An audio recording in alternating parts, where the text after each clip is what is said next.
So welcome everybody to my new channel. With Jamie.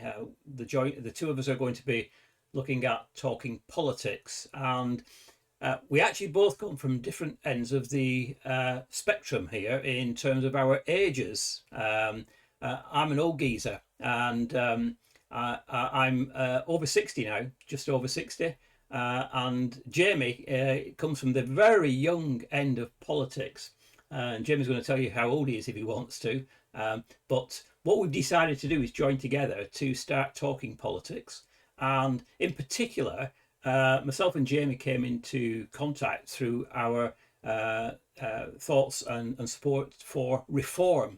And that's how we got together. So we've decided that we're going to actually look at writing articles about politics, but also actually critically analysing politics and even our own work as well. So today we're going to be talking about an article that Jamie's written for the New Reformer, and Jamie will tell you a little bit about that as we move on. So over to you, Jamie. Oh, thank you very much. Yeah, this is just a basic introduction to say hello, who we are. As Terry hinted, I'm a bit younger. You can't tell, we're basically like twins. But I'm 17 years old, soon to be 18, so I can't use that line too much. But yeah, we both got involved in politics. As Terry said, we met through Reform UK. I was a youth activist, being involved in a few campaigns. And it's just fantastic to be able to give a platform to write articles and now to talk to whoever's watching and hear your thoughts. Yeah, great. Thanks, Jamie. So I'm going to tell you a bit about myself at a future date. I'm not going to do it today because I do have a long history, a long background, and it'll be useful for viewers to understand where I'm coming from. Particularly when we're talking about some of the articles. I've actually written an article for the New Reformer about the civil service, which is quite apt for my recent career that I've just retired from. But today we're actually going to talk about an article that Jamie's written. The article is titled Mary Whitehouse, the first stand up against woke. And Jamie, do you want to introduce this to us while I just move across to that article and we can show everybody what it is? Of course. So the thing is about why I decided to write this article is very simple. Mary Whitehouse, you think about her, you either know two things about her. She was an uptight grandma who moaned about everything, or you know David Baddiel's version with the comedy series of which I mentioned in the article about the Mary Whitehouse experience. You know, she isn't seen reflected upon as much in open circles as a moral campaigner. But in retrospect, when you deep dive, you read her books, you read her articles, you watch her interviews, you think she had a moral mission, she had a campaign. Yes, that was her religious views and that was her purpose. But, you know, it's those principles, what we see now, which would be extremely important. And when we get into the article, I'll be able to say more about it. Yeah. So as you can see here on this article, what I've written, you know, the lovely, charming face of Mary herself, which, to be just a comment, her public appearance was mocked too by young people, by political commentators at the time. And I think all the mockery led to volunteers about what she was actually standing for. You know, she was standing to protect the innocence of children. She was, and not just that, but teenagers, stopping their exposure to certain things in life. And I think that now, you know, when we think woke, we think cancelling someone because of a tweet they did, or, you know, you can't say she-male, you can't say this, you can't say that. However, what I think her characteristics of why I think fighting woke is the modernism, it's the liberalism. You know, she grew up in an age of, you know, I'm sure you're familiar, Terry, you know, just through the war and stuff like that. Actually, 91 when she died, so she would have lived through the Second World War, and that old sort of, you know, characteristics of being old skinned and old school would have stayed with her. And you know, education was key. And as we've seen, and this is just a little hint, because in the article I mention about, you know, how pornography damages children and how certain things what she was trying to protect people from. You know, I think it's genuinely, you know, her mission in life wasn't achieved in my opinion.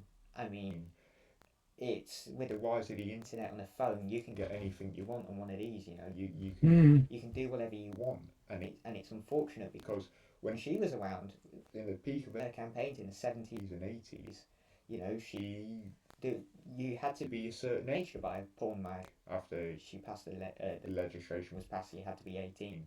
You know, if you wanted to go into a certain bar or establishment. Nowadays, you can go on Twitter, you can go on Instagram, and you can see whatever you want. Mm. And so that's why I wanted to write about Mary, because she was standing up against that sort of, I wouldn't say freedom of expression, and I wouldn't say liberalism, but she was standing up against, you know, hurting the young brain. Yeah, I do recall. I think she seemed to influence TV quite a lot when they were wanting to open TV programs up to more and more salacious type of Yes. stuff, and uh, her campaigning actually possibly held it back a little bit because if you look at the stuff that we've got now, we see some of the almost porn type TV on particularly on Channel 4. If she's around these days, maybe that wouldn't be happening. Maybe she would have been championing, making sure that legislation was passed to stop that happening. That's it, and I hint to, in the article we can go to the bit where I say, I asked the question, what would she think of like movements like the LGBT movement? What would she think of modern day television?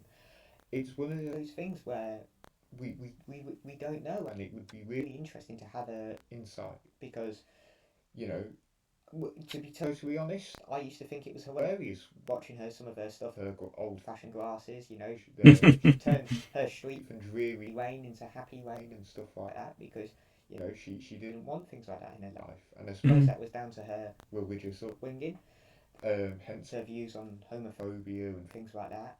But I think to give credit where it is due, she didn't know any different.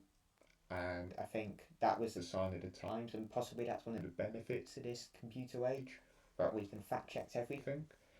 But she and as I say, she wasn't perfect, and she certainly wasn't. I could list 100 examples. But how do you think that she would cope with today's age?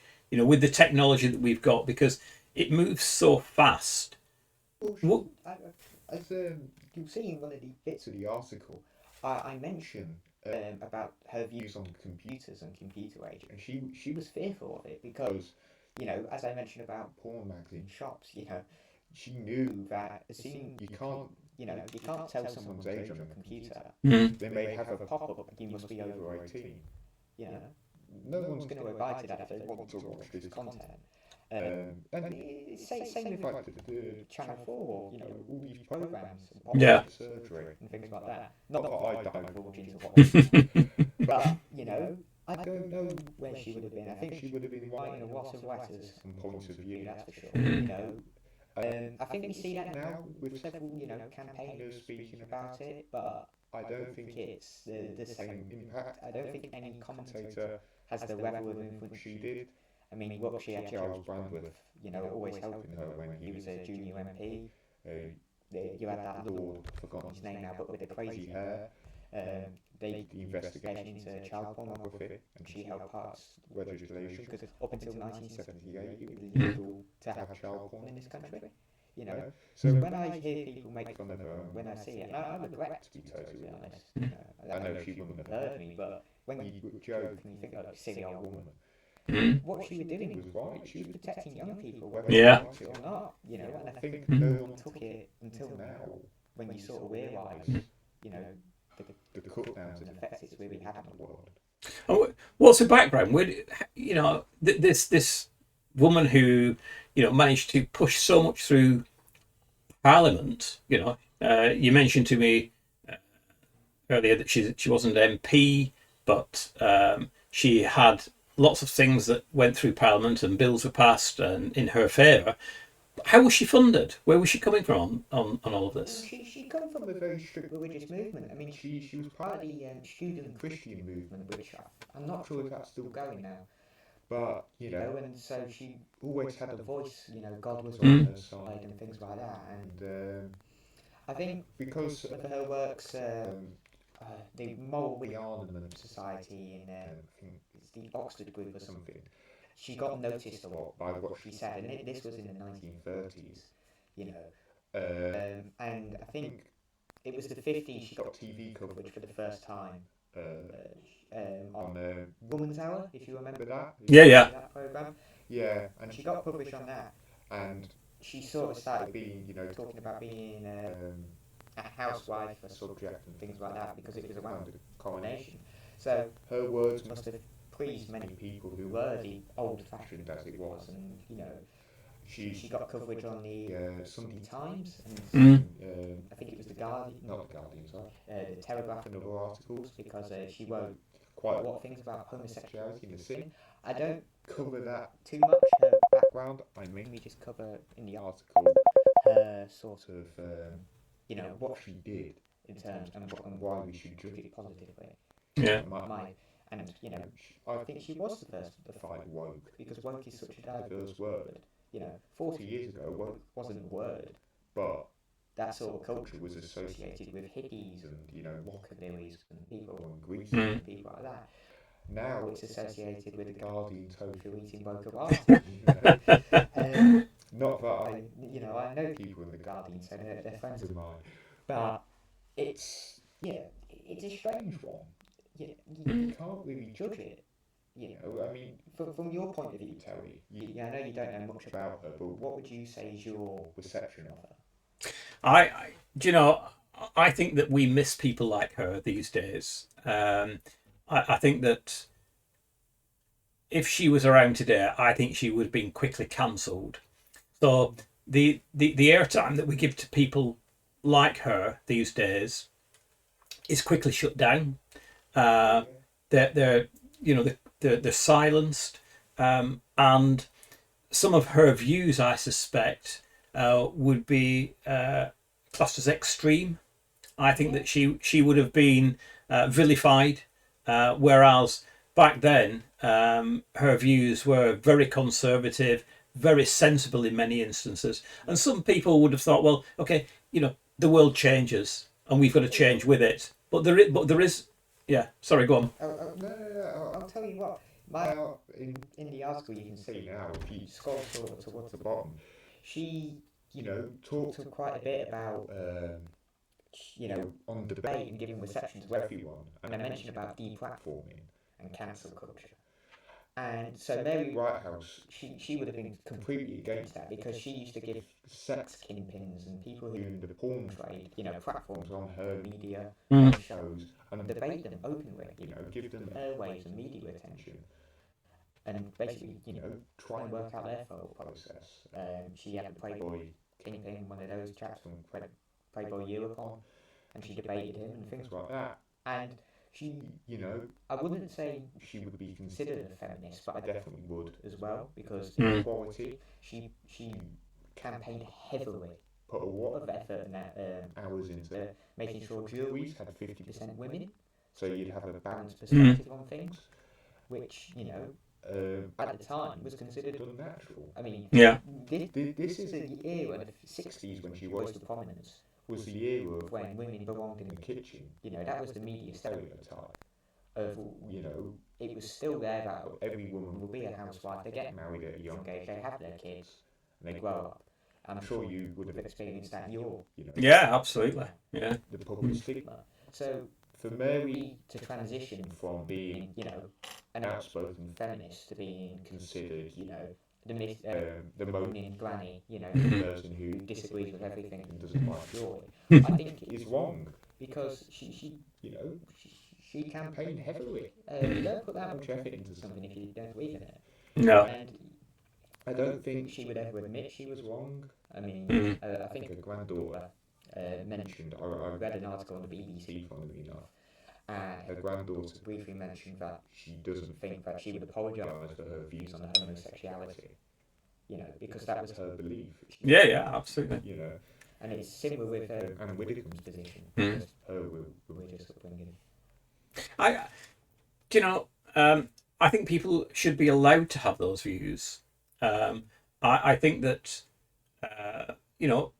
people talk about free speech, and I think that within the realms of what is, I say, legal and not harming people, I do agree that people should be able to say almost whatever they like, and I'm not a big religious advocate, but if people have religious views that preclude them from agreeing with something, then fair enough, and they should be able to voice that as well. Um, But, well, you mentioned free speech. The thing about Whitehouse is, her censorship, well, her, the media described it as censoring porn and censoring, things like that and dark comedy and blue comedy. I think with Mary it wasn't, she quoted, and that's in the article, she quoted that, it's the indecency of it. You shouldn't be showing indecent things. It's not censoring it, it's just censoring wrongness. And from a free speech point of view, I kind of agree because, we live in a world where you go on X, you go on, you will see things you don't want to see. mhm, And I think in Mary's world, she wouldn't want those things to be there in the first place. But mhm. nowadays, we just have to cope with them. Yeah, I mean, to some extent, uh, if people want to sell that stuff, then put it behind a paywall. It shouldn't be freely available. It shouldn't be pushed to people. People should have to pull it in, and they should have to pay for it.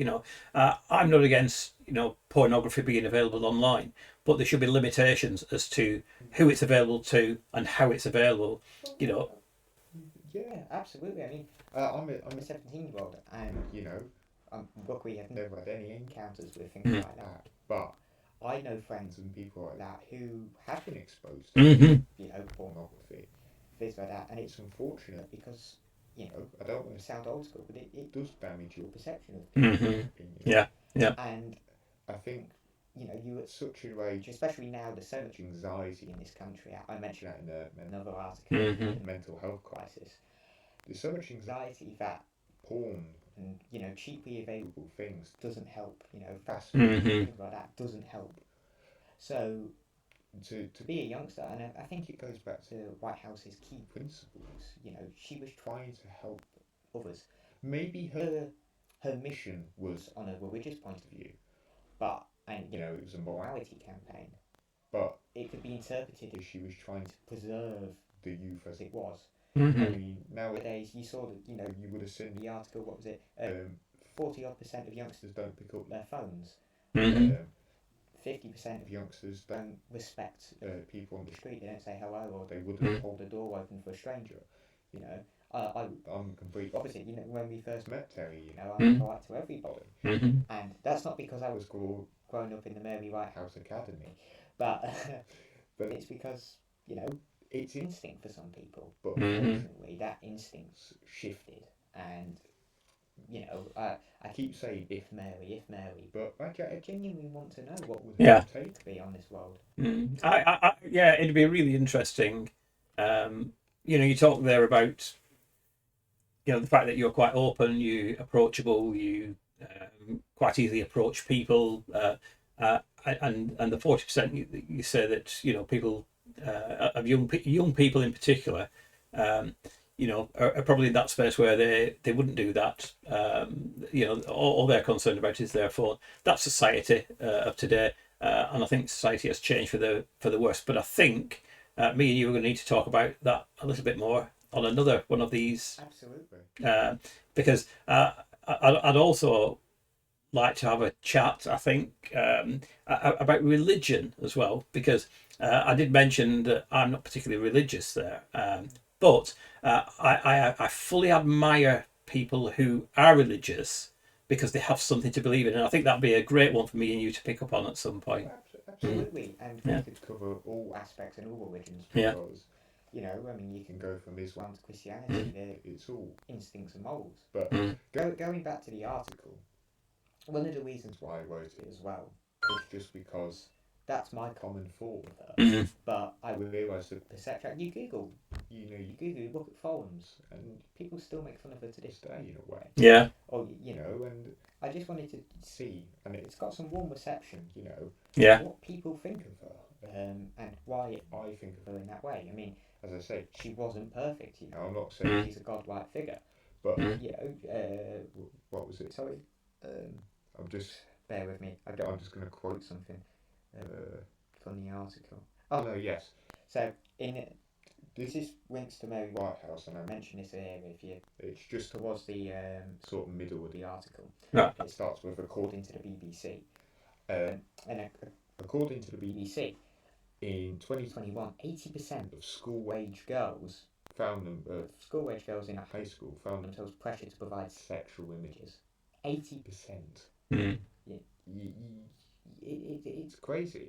Yeah. You know, and despite rules and laws and legislation being passed, you know, this epidemic still lives on, unfortunately. I mean, I have friends in high school who comment about it and things like that. And it's not really something you want to chat about when you're having your Sunday roast. No. You know, it's a huge dent for mental health. And yes, we'll talk about that another time. But it all links. And, you know, if Mary would have had her way, I'm certainly sure phones wouldn't have been allowed in school. I'm certainly sure of that. And things like that. You know, technology for youngsters. I mean, yeah, absolutely. I got my first smartphone when I was 14. I had always had a flip phone. And let me tell you, it was the worst thing and the best thing to happen to me. Because the worst thing, I lost my snake. I lost all my progress on that game. But the key thing was, I was exposed to social media the first time. And as someone who'd never used it before, it was a bit perplexing, you know, mind-blowing. You have to get used to it. You have to become tech savvy. No, I wasn't. Yeah. And the reason why it's the best thing is I can speak to loads of guys. I've got friends in Sweden, I've got friends in America, Australia. You can speak to anybody, and I think it's fascinating. But it needs to be limited. It needs to be regulated. And I think that's what, you know, the whole sort of Mary-esqueness of it all. Yeah, and that's where I think you know, Mary would have stepped in there, and I think she may well have got something passed early. So I believe now that they've banned smartphones in schools, haven't they, from up to a particular age? Yeah, is it 2025 it's coming in? And I think that's the sort of thing that Mary Whitehouse would have championed, and it would have been in much sooner. And we know that already that some schools voluntarily do that anyway. Yes, they lock them up. Yeah, yeah, and I think it's a good idea. Anybody who thinks that putting smartphones in schools, allowing kids to walk around with smartphones, must be mad. You know, when they first came in, they said, "Oh well, it's gonna help them with the maths. They'll be able to use the calculator on it and things." You know, just give them a calculator. You know, they don't need a phone. My school, funnily enough, I'm calling from my iPad. My school provided us with iPads, and we Right. had to keep them when we read for them for a discounted price. And I think, you know, technology is brilliant because you're not using the chalkboard, but it does need to be regulated because I will admit I found myself playing games, you know, racing games and racing games during class, and I shouldn't have been. And I think a lot of people did that. And, you know, I grew out of that stage by about year 9, thankfully, but, you know, it's the easy distractions because if you can get away with it, you're going to do it. Yeah. And it's that mentality what Mary, you know, was campaigning against, you know. I mean, she was pro-smoking famously. She didn't mind smoking, which is, you know, you know, I'm going to try and stay relevant to the article as much as possible because that's what we're discussing. You know, it's just my opinions, really. Yeah, I mean, Mary was also, I think, a drinker as well.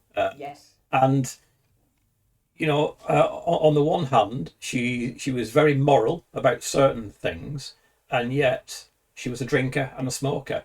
And nowadays, ironic, nowadays, you know, particularly smoking, you know, there's bans on smoking. They're trying to price people out of smoking, and that may well be because she didn't understand the health aspects of it. And I think with Mary she was so focused on one thing, and you know she believed that's my mission in life. That's it. I'm gonna fight to protect youngsters. I'm gonna fight to preserve, you know, God and Christianity and all these things. I'm gonna make sure BBC isn't dirty. Make sure all these channels.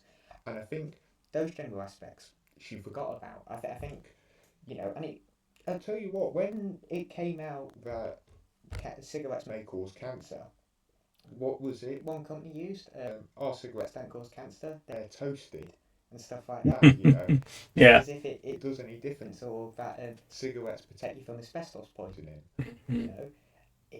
Unfortunately, it's the game we live in, you know. It's the free capitalist society we live in, which it's the best thing in the world, but at times it can be the worst thing. Well, it all comes back to money. That's what it is. It's all about money. Yeah. Absolutely. You know, Mary didn't do it for money, I would say, but I think there'll be. You look at American preachers and evangelicals with their channels and their big boats and their big yachts. They do it for money.